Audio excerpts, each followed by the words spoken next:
안녕하세요. 지금부터 다큐멘터리 칼날 위에 서다 첨단의학의 덫 웨비나를 시작하도록 하겠습니다. 먼저 다큐멘터리 요약과 현황을 다룰 일부 먼저 시작하도록 하겠습니다. 오늘날의 의학은 큰 발전을 이뤘습니다. 의학의 진보를 통해 생명을 살리는 기술에는 혁신이 찾아와서 혈당 수치를 확인할 수 있는 시계, 휴대폰, 그리고 인공 팔다리를 만들 수 있는 3D 프린터, 그리고 흑색종을 진단할 수 있는 인공지능 등 모든 것이 가능해졌습니다. 좀 더 미래의 기술을 예측해 보자면 2050년에는 우리 몸 안에 초소형 검사 장비를 이식해서 발병 전에 병을 예측할 수 있게 될 것이고, 또 3D 프린터로 생체 장기를 만들 수도 있겠습니다. 더 나아가서는 심장마비를 예측하는 인공지능을 만들어서 발병 전에 심장마비를 예측하는 기술이 탄생할 수도 있습니다. 이 모든 것들이 실제로 현실화된다면 의료 분야는 엄청난 혁신을 맞이할 것입니다. 그렇기 때문에 계속해서 혁신을 추구하기도 해야겠죠. 이처럼 현대인들은 의료기기에 의존하며 살아갑니다. 태어나기 전에 산모는 의료기기를 통해서 아이가 언제 태어날지 예측할 수도 있고, 또 태어난 후에는 의료기기를 통해서 아이가 얼마나 건강한지 확인을 하고, 또 자라서는 의료기기를 통해서 건강을 향상시킬 수도 있습니다. 이러한 일련의 방식은 후기 산업화 시대 삶의 한 방식이면서도 또 어떤 면에서는 삶의 근거가 되기도 합니다. 삶의 질을 향상시키고 인간 수명을 늘려주기 때문이죠. 의료기기를 직접 몸 안에 심는 케이스도 보편화되어 있습니다. 하지만 과연 의료기기가 사람들에게 무조건적인 편의와 건강을 가져다 주는 존재일까요? 첨단의학의 혁신적인 기기 등 꾸며진 말로 우리의 불편을 쉽고 빠르게 고쳐줄 것이라고 설득하는 이런 의료기기들의 이면에는 사실 어두운 내면이 존재합니다. 이 다큐멘터리 칼날 위에 서다 첨단의학의 덫에서는 의료기기의 부작용과 그 피해자들의 삶에 대해서 다루고 있습니다. 실제 피해자들의 인터뷰를 바탕으로 구성되어서 더욱 와닿습니다. 첫 번째로 등장할 의료기기는 이슈어라는 여성 삽입 피임기구입니다. 이슈어는 4mm 크기의 초소형 코일로 여성의 나팔관을 삽입해서 인위적으로 상처로 인식하게 하면 이슈어가 안착된 부위를 중심으로 새살이 차올라서 나팔관의 통로를 아예 막아서 난자가 나오지 못하게 하는 원리입니다. 제작업체인 베이어가 판매 당시 사용한 문구에 따르면 이슈어의 피임 확률은 99.98%이고 매우 간단한 시술이기 때문에 마취도 필요 없고 또 다음날에 출근도 가능하다고 했다고 합니다. 이 문구를 믿은 몇십만 명의 소비자들은 판매 문구를 그대로 읽는 이슈어 승인 병원 측을 온전히 신뢰하고 시술을 받게 됩니다. 하지만 1시간도 지나지 않은 시간 동안 진행된 시술은 금세 부작용을 낳았습니다. 하혈부터 시작해서 앉지도 걷지도 눕지도 못하고 두통이 너무 심해서 일상생활이 어렵게 되는 부작용까지 발생하게 됩니다. 칼날 위에 서다 다큐멘터리에 출연한 부작용 피해자들은 수년간의 고통을 견디다 못해 병원에 제거를 요청합니다. 하지만 의사들은 이슈어를 삽입하는 교육만 받을 뿐 제거하는 교육은 받은 적이 없어서 완전히 제거하는 방법을 모른다는 대답만 할 뿐이었습니다. 당장 후유증을 완화하기 위해서 수술을 시도해 봤지만 제거 방법이 명확하지 않은 상태로 이슈어를 제거하려 하다 보니 살과 함께 아물어 있는 이슈어를 잡아당겨서 제거하는 사단이 발생하게 되었죠. 무리하게 잡아당기다 보니 이슈어 조각들이 몸에 남아있게 되었고, 이러한 과정을 겪은 이슈어 부작용 피해자들은 면역 체계가 모두 무너져서 일상생활이 어려워졌습니다. 두 번째 의료기기는 존슨앤존슨사의 질 메쉬라는 제품입니다. 질 메쉬는 요실금이나 골반 장기 탈출을 겪은 여성들을 위해서 삽입하는 기구인데요. 굉장히 유연한 그물망 형태로 되어 있어서 보통의 경우 장기의 세포 조직이 연약한 여성의 장기를 꿰매기 힘들 때 아물 수 있도록 도움을 주는 장치입니다. 이 칼날 위에 서다에 출연한 질메쉬 부작용 피해자는 노산으로 아이를 출산했었고 어느 날 갑자기 요실금이 시작되었다고 합니다. 치료를 위해 찾은 병원에서 질메쉬 삽입을 추천했습니다. 노산이기도 하고 또 수술 부위에 메쉬를 붙여주면 그 부위의 살이 금방 차올라서 간단하게 봉합이 되는 수술이기 때문에 적합하다고 본 것이죠. 하지만 이 때문에 이후 10번이 넘는 수술을 하게 됩니다. 수술 후 지나치게 많은 양의 하혈이 시작되었고 일상생활을 하기가 힘들어져서 다시 병원을 찾았지만 앞서 말씀드린 것처럼 메쉬는 빨리 장기에 붙어버리기 때문에 이미 방광과 자궁 사이에 끼워 넣었던 메쉬가 살에 다 들러붙어버린 상태였습니다. 이를 깔끔하게 제거할 방법을 의사들은 알지 못하는 상황이었고 그녀는 조금씩 메쉬를 제거해내는 수술을 받고 있습니다. 세 번째는 인투이티브 서지컬의 로봇 수술 기기인 다빈치입니다. 다빈치는 섬세하게 하기 어려운 수술을 좀 더 수월하게 할 수 있도록 도와주는 로봇 수술 기기입니다. 이번에는 그 의료기기 자체에 문제가 있다고 볼 수는 없지만 이 사례에서 문제는 다빈치를 다룰 의사들의 교육 시간입니다. 보통은 200시간 이상의 교육을 받는 것이 다빈치를 다루는데 안전하다고 보고 있지만 실제로 훈련을 시행하기에 현업이 있는 의사들에게는 너무 긴 시간이었기 때문에 단축시켜버린 것이 문제가 된 것입니다. 예시 중 하나로 다빈치로 진행했던 자궁절제 수술은 수많은 부작용 사례를 낳았습니다. 다빈치를 이용해서 수술을 진행하면 섬세하고 정확한 수술을 할 수 있다는 광고와는 달리 제대로 봉합이 되지 않은 것입니다. 환자들은 다빈치 수술 이후 탈장이 진행이 되었고 또 재수술 빈도 역시 급증했습니다. 네 번째 사례는 고관절 치환 수술에 쓰인 ARS 관절입니다. 연결 부위가 금속과 금속으로 된 ARS 고관절은 제작회사가 활동적인 사람을 대상으로 광고를 진행했기 때문에 수술받은 지 6주도 되지 않아서 321kg 로드레이스 완주 등도 무난하게 가능했습니다. 하지만 수술한 지 1년 반이 지나고 이전에는 없던 신체 증상들이 나타나기 시작했습니다. 손이 떨리고 귀도 울리고 했던 말을 반복하거나 같은 설명을 여러 번 하기도 합니다. 시간이 가면서 증상은 악화되었고 정신 발작도 일어나게 됩니다. 피와 소변 검사 결과 체내 코발트 함유량이 인체 적정 한도보다 100배 높은 결과가 나왔다고 합니다. 관절 교체를 위해 수술대에 누웠을 때 관절 부근에 금속 찌꺼기가 있다는 것이 발견되었고 관절낭이 액화되어 있었습니다. 교체 이후 한 달이 지나자 신체적인 증상과 정신 발작 상태가 개선되었습니다. 미국에서는 이전까지 의료기기의 승인 절차는 오직 의사들의 동의뿐이다가 1976년이 돼서 의료기기 법안이 생겨 의료기기들의 통제가 본격적으로 시작되었습니다. 하지만 당시 기업들은 이미 업계에서는 모두 심박 조율기기라던가 다른 장비들을 정상적으로 계속해서 사용 중인데 이제 와서 다시 검증을 받아야 하냐고 항의했습니다. 그러자 식품의약국에서 1976년 이후에 의료기기에만 이 법안을 적용한다라고 언쟁을 일축했습니다. 사실 대부분의 사람들은 심박 조율기 혹은 대체 관절 같은 의료기기 이식 수술을 받을 때 이 기기들이 시판되기 전 사전 승인을 걸쳐서 안전하다는 그런 승인을 받아서 의사들이 사용하는 것으로 보통 생각을 합니다. 하지만 사실은 이 어중간하면서도 위험성이 큰 장비는 그런 절차를 제대로 거치지 않습니다. 법안에 따르면 모든 새 의료기기들은 시판 전 승인을 거치라고 합니다. PMA, 즉 신약 승인 신청과 비슷한 방식으로 임상 시험이 선행되고 결과를 종합해서 식품의약국에 제출해서 안정성을 승인받으라는 것입니다. 그러자 기업들은 매번 개발하고 교체하는 장비를 임상 시험에 적용하려면 비용이 많이 든다고 주장했습니다. 그래서 탄생한 것이 510K 심사입니다.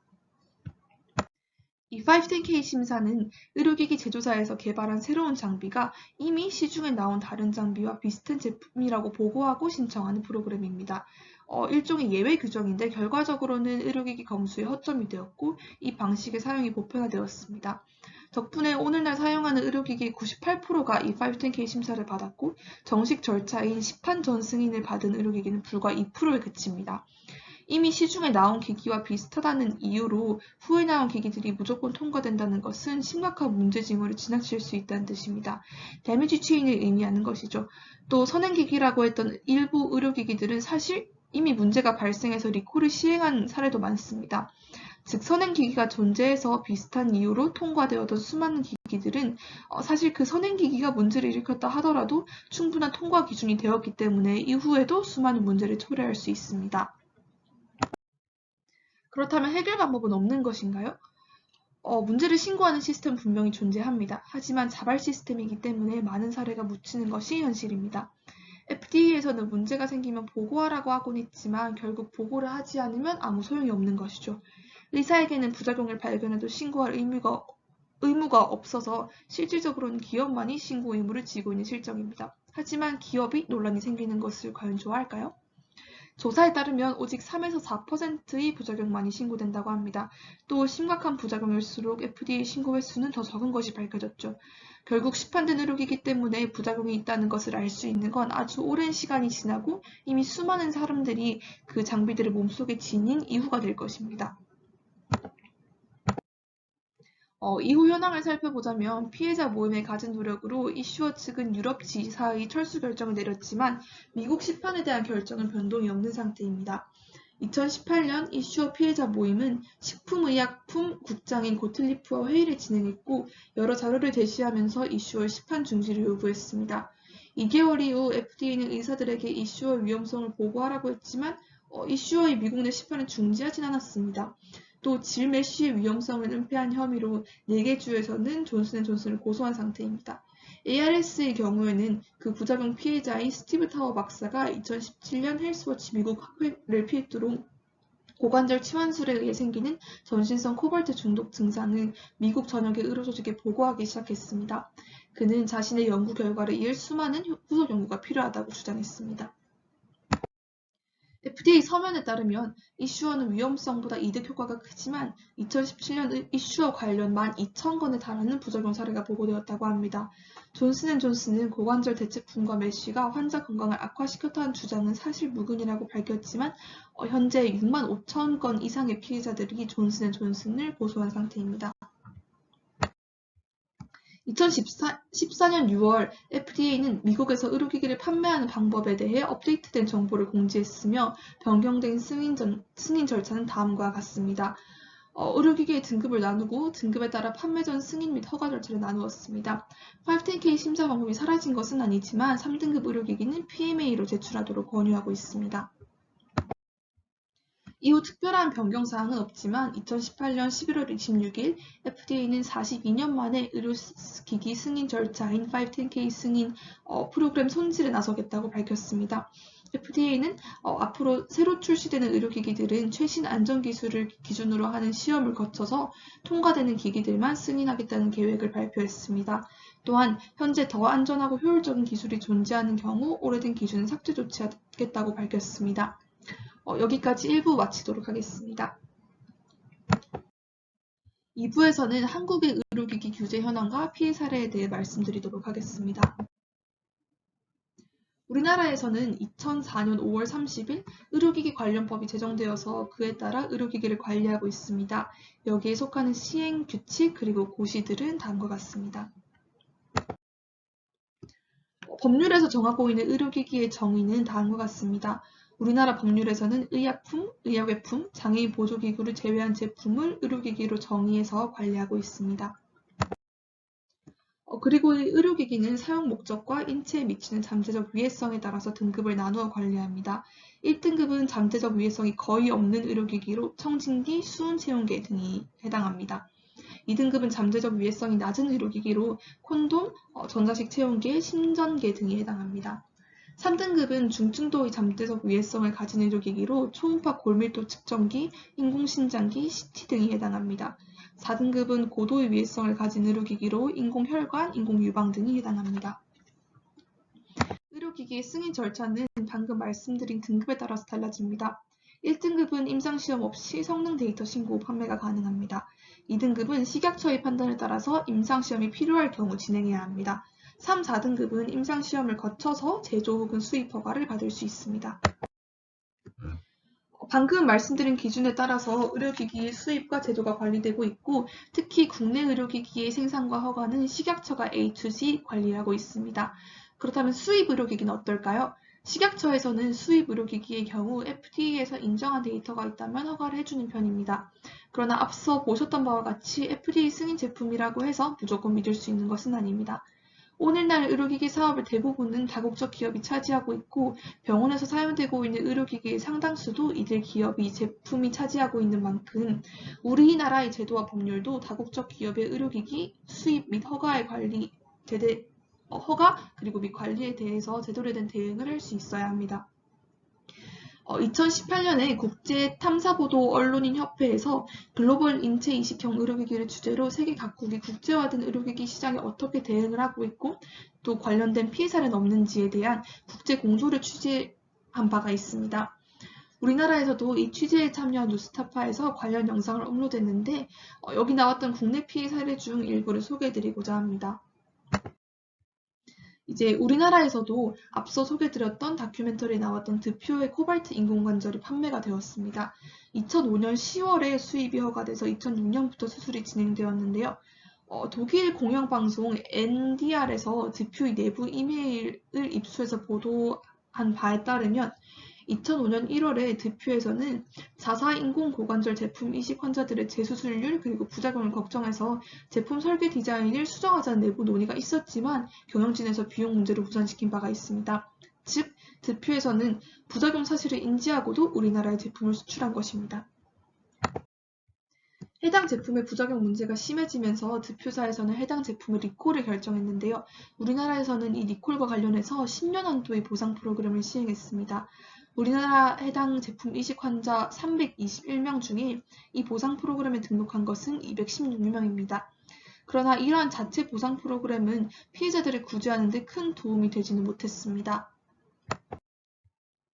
그 첫 번째 사례입니다. 첫 이식 수술 이후에 통증 그리고 혈중 중금속 농도 상승으로 재수술을 해서 총 2천만 원의 비용이 발생한 경우입니다. 그러나 2018년 보상 프로그램으로부터 보상받은 금액은 68만 원입니다. 두 번째는 뼈가 녹고 감염과 혈중 중금속 농도 상승으로 피해를 입었으나 드표에서 정한 보상 프로그램의 기한이 10년이 지나서 보상을 받지 못한 사례입니다. 이와 관해 드표사에서는 연락이 닿지 않아서 식약처에 문의를 했는데 식약처에서는 드표사에서 10년 한도 보상 프로그램도 진행 중이고 또 자신들도 최선을 다하고 있다라는 상투적인 답신만 받았습니다. 세 번째 사례입니다. 2008년에 인공관절 수술을 받았고 2013년에 리콜 사실을 알게 돼서 2016년에 크롬혈중 농도 상승 및 감염 부작용으로 재수술을 했습니다.